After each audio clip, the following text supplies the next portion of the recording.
Well, human rights activist and friend of the Congo, Kambale Musavule, joins us now via Skype for more on this. Thank you for joining us this hour.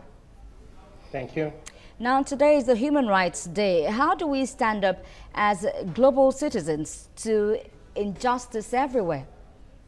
You already said it. The fact that we have to have a Human Rights Day says a lot about who we are as human beings. All across the world, we see basic rights of citizens being infringed, sometimes by the state, sometimes by ourselves in our specific communities. Me coming from the Congo, I always have to remind people it's the greatest humanitarian crisis in the world today, where over 6 million people have died since 1996, and there is no end to the conflict.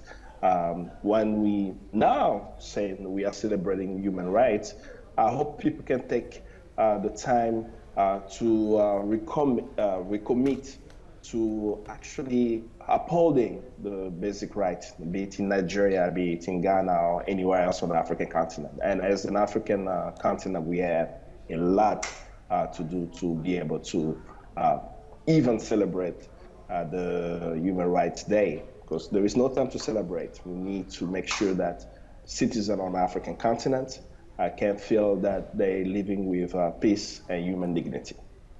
Would the blame then lie solely at the quarters of the government and security forces, as Amnesty is accusing Nigeria and a host of other countries within and outside Africa? What will be your assessment? There is a lot of blame to go around, but let's think about the very basic thing of the role of the state. The state has the role of protecting its citizens. In the case of Nigeria, it always baffles me that we have a state with its military, which is inadequate today to protect young girls, where Boko Haram is wreaking havoc. There are some geopolitics around even the conflict, what's actually happening there. But we should ask ourselves, why are we electing our leaders when they have they're not putting the safety and security of our citizens as a top priority? And I will bring up now also the Congo. In the case of the Congo, we will have the presidential elections coming up this December 23rd. But in the entire time of the electoral process, people who went to the street to protest found themselves being shot with live bullets by the security forces in the DRC. We actually had people who have lost their lives, such as Rossi Mukendi, a young Congolese activist who was shot dead, and those who killed him are still walking free.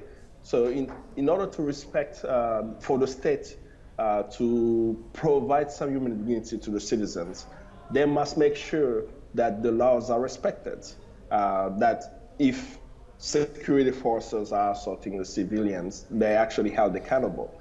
But there is a culture of impunity where, in the case of the Congo, as I mentioned, the perpetrators of violence yesterday are now wearing suits, are now government officials. And we see that all across. And now coming back even to the politics, if we have to start talking about even the abuse of young girls by politicians. You see ministers of many African nations. This happens all the time. You'll see them, especially when they visit New York City for the General Assembly, going to a strip club or forgetting that they are married and abusing young girls all across in that city or even in their own home countries. But they will be the first ones to come on TV to talk about so-called gender-based violence and abuse of women when they themselves are not carrying themselves with dignity. So everyone has a role to play. We have to end the culture of impunity, that people have to know there are consequences to their actions, and that we cannot continue to live in a society where on every December 10th, we may go to an event saying that we are celebrating human rights when people are still being trafficked, people are still being abused, killed, buried alive. In case even on Niger, what is happening in Niger or Mali or Burkina Faso. those are things we as citizens have to push forward for our political leaders to take seriously.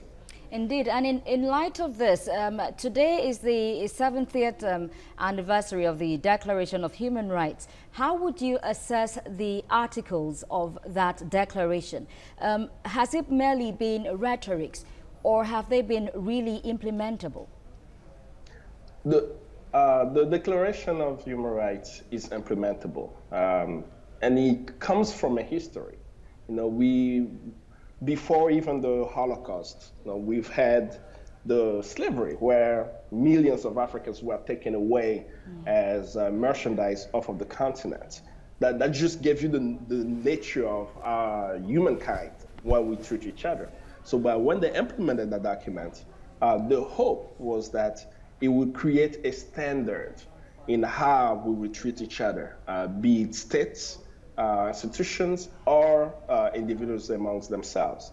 But we have a very, very, very tough time implementing it. You know, I've used even example of Africans.